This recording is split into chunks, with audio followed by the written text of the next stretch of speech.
सभी अतिथिगणों को मैं प्रणाम करती हूँ और उपस्थित सभी बुजुर्गों का आशीर्वाद लेके अपने विचार रखना चाहूंगी।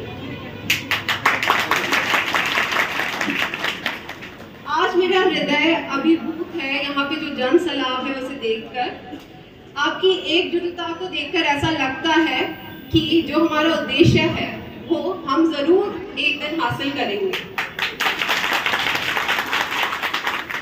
आज मैं गर्व से बोलती हूँ कि मैं मालवा के उस परिवार से हूँ जिसमें राजा न्यादर सिंह, राजा भीमान सिंह और राजा हमीर सिंह जैसे क्रांतिकारी हुए थे, जिन्होंने मुगलों और अंग्रेजों के खिलाफ युद्ध में अपनी जान का बलिदान दिया। तांतिया मामा जिनसे आप सभी परिचित हैं, उनको मेरे पूर्वजों ने हमेशा आर्थिक और शस्त्र सहयोग दिया। मुझे बहुत दुख होता है आज ये देखकर कि इतिहास से मेरे पूर्वजों का नाम मिटा दिया गया। आज के जो लोग हैं उन्हें लगता है कि जो देश स्वतंत्र हुआ वो केवल कुछ लोगों के कारण हुआ।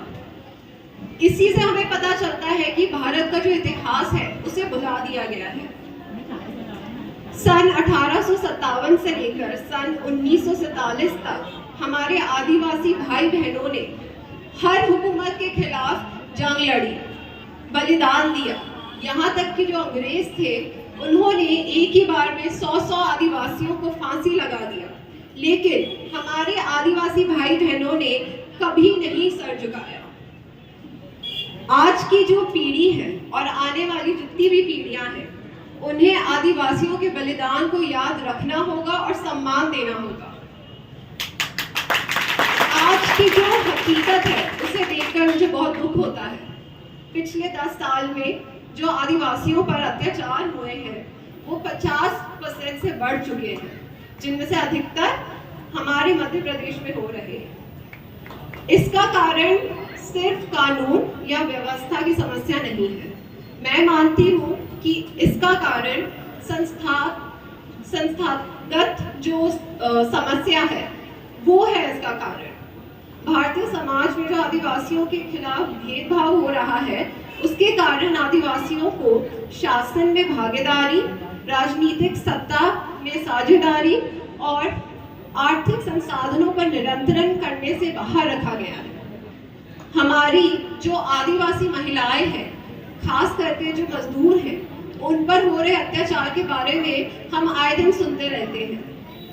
लेकिन आप मुझे बताइए कि कब हमने एक आदिवासी महिला पर हुए अत्याचार के खिलाफ कोई विरोध प्रदर्शन के बारे में सुना था?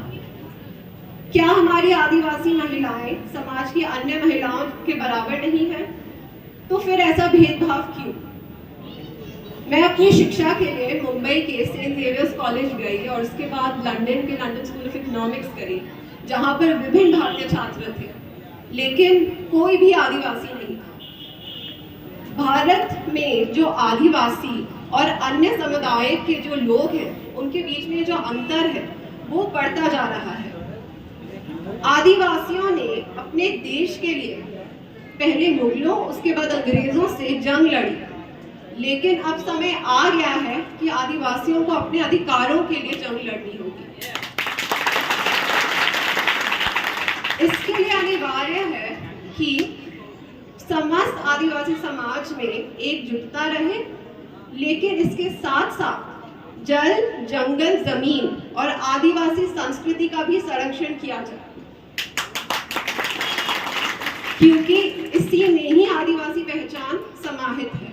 इसी के साथ मैं अपने विचारों को विराम देती हूँ और आप सभी को अग्रिम स्वतंत्रता दिवस की बधाई देती हूँ। वंदे मातरम, जय हिंद।